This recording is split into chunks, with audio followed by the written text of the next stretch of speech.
Hey everybody, welcome to Big Valley Living. I'm Michelle. And I'm JJ. We want to welcome you to 2023 as we head into our second year on YouTube. We've hit 500 subscribers in December, and we're a bit above that now. And also in December, we hit 36,000 views of our videos. So thank you to all of you. It's really crazy that we hit that many of either one of those. So we really appreciate you coming by and supporting us. We really do appreciate that. Thank you very much. So we're going to talk to you about what we're doing right now and just briefly go over that. But we want to talk to you about what our channel is about and especially the exciting things that are going to be coming up this year, because we have a lot of really fun plans, and it's taken a couple of years to put it together and know really what we'd like to focus on. And a lot of that is due to the help of our subscribers, family, and friends who've given us a lot of really, really good feedback. So again, thank you for that. In January, we are taking part in an open collaboration that's called it's a pantry challenge. And what we are basically doing is we're going to only eat what we have stocked in our house. And it's taken us a while to do that, because, you know, we do can and we cook and we freeze and stock up on things. But it takes a while to have enough items in your house so that you can actually do that. And this year we are able to do that. I'm gonna do a shout out here to Lisa at Sutton's Days, because this is her 6th year organizing the Pantry Challenge. So congratulations, Lisa, on the success of that. And thank you so much for inspiring us to do this, because it's really changed our buying habits and our planning habits, and we are very thankful for that. And here at the first part of the year, here in Northern California, God decided to rain on us and continue for like days and days and days, and it's going to continue for the next few days. We're talking about 3-4 inches of rain here in the valley over the next few days. So we've already gotten like over 5 crazy inches, I think. Yeah, well, actually more than that. But this challenge really, you know, it's already paid dividends, because, you know, we lost power for a day or two, or a day and New Year's Eve into New Year's Day. That's how we reigned in the new year, was with no power. And right now there are folks without power all around us. So it's just been a constant struggle since the first of the year. So this really comes in handy. You don't have to leave the house. It's pretty dangerous out there. You're not worried about food. You're not worried about the different things. So that's pretty much it. It's being prepared. I know that prepper and prepping and all of this stuff gets a bad connotation, but being prepared, it's come in handy. It's just how it is. Yeah. And we started out by, you know, making sure that we used our fresh vegetables first that we had in the refrigerator, obviously, because no waste is the best way to go.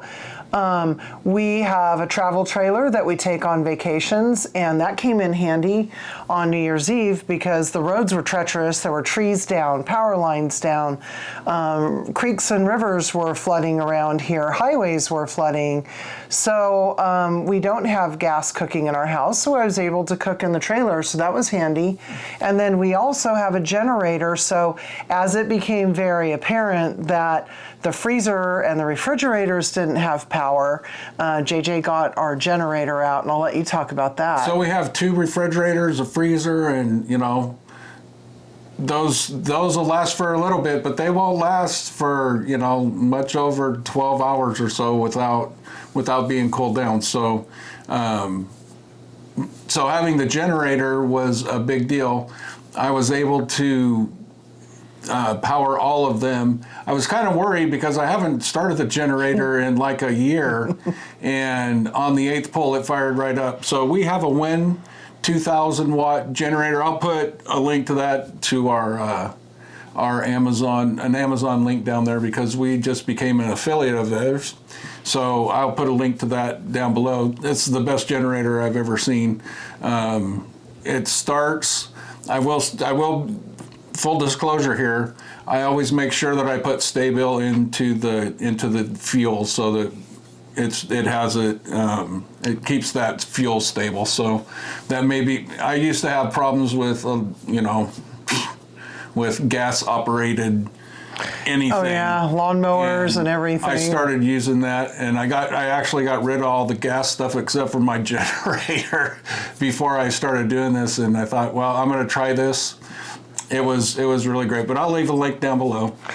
For the generator. And if you do need a generator, or you're looking to do something like that, and you choose to look into getting the WEN 2000, it wouldn't cost any money if you do use our link, and it will help us make our channel that much better as far as like sound quality, equipment, and that type of stuff, right? If we make anything off this channel, it will go back into the channel and giveaways or whatever. It'd be really nice for it to pay for itself, but that's all up to you guys. If you help us out that way, that'd be awesome. So let's talk about for a minute what we normally do and what we've been doing. We like to can, and that is one of the ways that we've been able to prepare our pantry over the past couple of years. So we started canning together over 20 years ago, water bath canning pomegranate jelly. And actually that's our most popular video right now, and I'm glad just because it's very representative of what got us interested in canning in the first place. And then last year during springtime, we were introduced to steam canning through Carol, the Thrifty Chic Housewife. So I want to give a shout out to Carol for that. Living in California, as you know, we were always in drought conditions, except for this weekend. But, saving water, no matter where you live on the planet, is always a good thing. And so steam canning is the same as water bath canning as far as the preservation goes, and the method's a little different, but you can steam can anything that you can water bath can. We have some videos on that, and we'll be making more videos using the steam canning method. And then the other thing is pressure canning, and I'm going to let JJ talk more about that. So we pretty much 3 years ago started, doing YouTubes and all that stuff from pressure canning. We've really been ingredient counters to this point, but we're noticing that it would be really nice to just, hey, there's chicken soup in a can or in a jar that we can dump into the pot, warm it up, and have dinner. So we're looking at doing quite a bit more of those. Or spaghetti sauce, like a spiced spaghetti sauce versus plain tomato sauce. Right now we just do plain tomato sauce, which is delicious.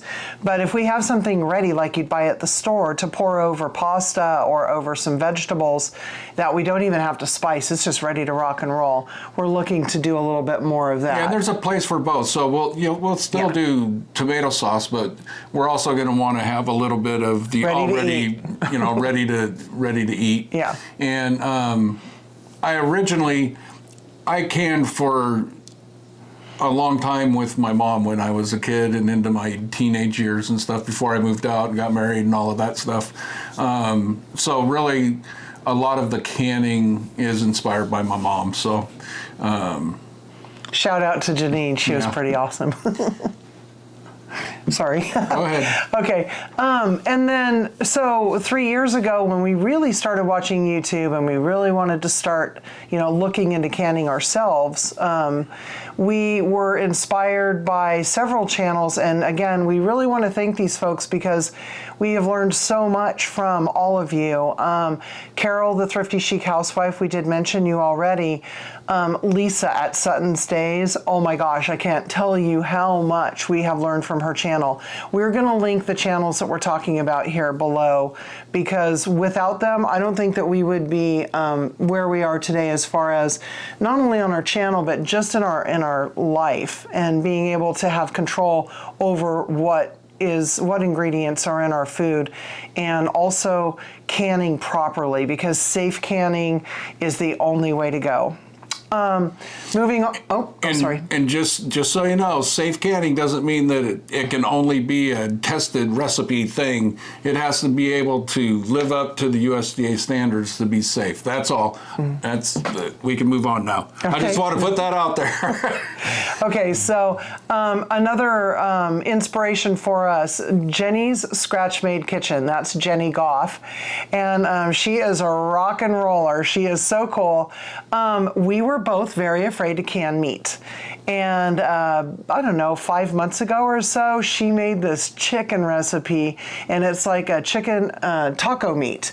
And we're like, that looks pretty darn good. And we could just pull that off the shelf, and we could make enchiladas or tacos or anything with that. I think you even made what are those little quesadillas? Made quesadillas, yeah. Chicken quesadillas. So Jenny Goff, whoa, we are now meat canners. Linda's Pantry.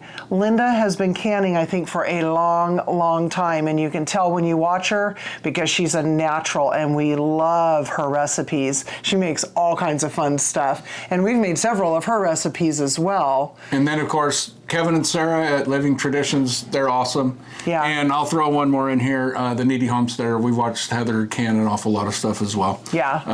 Yeah. So moving on. Off we go. All right. Thank you guys, all of you. We just can't thank you enough because really that's what made us just really enjoy this. Cooking. We have been, the original reason, and it remains the same today, that we started this channel, and this is like the very, very main reason, was to teach our families all of the different family recipes that we've carried on through the years. I mean, we've done recipes from my grandmother, my Oma, my parents, JJ's parents. And through that, we've learned that an awful lot of the recipes are pretty darn much the same. And exactly. We're like, oh, that's really cool. Yeah, it's funny.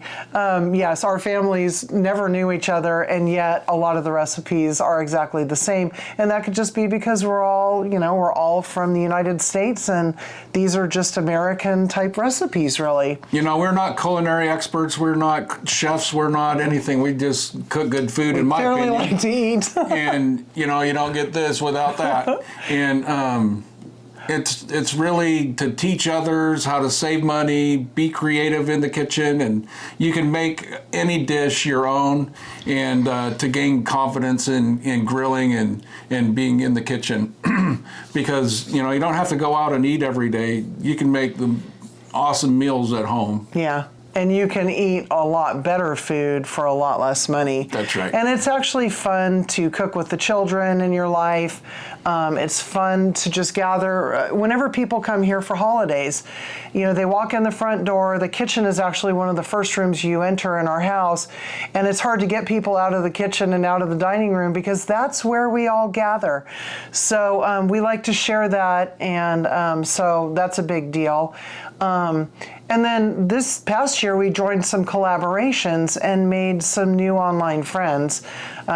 So again, that's been a really big part of this past year. Really good folks. Yeah, with great ideas too. So another thing that we did, not so much last year, but the previous year, was travel. And it's in adventures, I think, in our channel. Yeah. Just showing places. There are some amazing places in Northern California. This is where gold was discovered. This is what brought people from the east coast of the U.S. across the country. So and we live really, really close to that history. Yeah. And we want to do, we'll talk about what we're going to do more later. There are amazing waterfalls there. Beaches. There's basically a small Yellowstone, within driving distance of our house. So those would be really cool Yosemite. places to go. Yeah. Well, Yosemite, no, Lassen. Oh, that's true. Yeah. We haven't gone there yet, you guys. We're going to go there. We're going to take you with us. Gardening. We did a lot of gardening the first year, but life kind of took over last year, and we did very little gardening. What wasn't in a wine barrel really just didn't happen. Yeah, really last year, the onions that I showed a video of, I think that's all we put in the ground last year. We didn't even put in tomatoes. We didn't put anything in the ground last year. And boy, did we miss it. Yeah. That was a bummer. life gets in the way sometimes. You have to take care of business. Yeah. But this year we plan on expanding the garden, and we'll talk about that in a minute. Yeah, we'll definitely have tomatoes. We'll just say that. Yeah, and so we'll be getting back into it. And just so you guys know, we do like to grow as much organically as we possibly can. So that does kind of carry us into what to expect from Big Valley Living in 2023. Hit it, Mr. Gardener. Dirt Clod. So maybe he'll be Dirt Clod for you guys. That's hilarious. Stop. I don't know. Anyway. So, watching an awful lot of no-till. We have total clay soil around here. I don't know why we don't just make pottery. It's for real. We could. And so I really want to investigate that with raised beds and, get to cultivating the soil. I'm for lack of a better term, to build it. Mm-hmm. So I want to go into no dig. We're in zone 9 or no till. No till, no dig. No problem. Whatever. It's the same. No till, no dig. No problem. No problem. No shoots, no shoes, no shirt. What? Okay, so we live in zone 9B. And we can get 2 seasons of cool weather crops, which would be like lettuces, peas? And spinach and peas and there's quite a few. So we can get the first part of the spring and get those in the ground, as well as those that will be longer growing into the summertime, because when it gets so hot, nothing produces. So, it's 117 degrees or whatever. It doesn't. We get only that got hot to here 115. Don't raise it. But tomatoes aren't going to put a whole bunch out at that point, and they tend to get sunburnt and all of that stuff. And we're going to accomplish that by doing some indoor seed starting. We're going to have a dedicated spot in our home. We've kind of set indoor seed starting up, and then we take it down, and up and down it goes. But we're going to have a dedicated spot where we can do some experimentation. But more than anything, if we're looking at it in the house all the time, we're not going to ignore it. It's going to kind of be in our face. So we'll be doing some how-tos, some lighting that we've learned from other channels. In fact, Kevin and Sarah from Living Traditions Homestead is where we learned a lot about lighting and optimal seed starting information. So we'll be passing that on to you, and then what works best for us. And then we also want to start getting into microgreens and show you guys how awesome they are. Oh my gosh. They kind of fell for us, kind of like the garden did last year, because there's nothing better than, I don't know, one of the spice mustard microgreens on a sandwich. Wasabi for sure. Yeah. And they, in like a week, you have a whole set that you can cut off. The rest can go out into the garden and compost. But it's a good thing to grow, and when it's too hot to grow things in the summertime, or when it's too cold to grow things in the winter, you can ensure that you get your greens. And we are not talking about sprout jars here, okay? So just stick around, because we'll be showing you a lot more about that in the very, very near future. And I will tell you, they are amazing good. They are so good. Yeah. And they're good for you. Mm-hmm.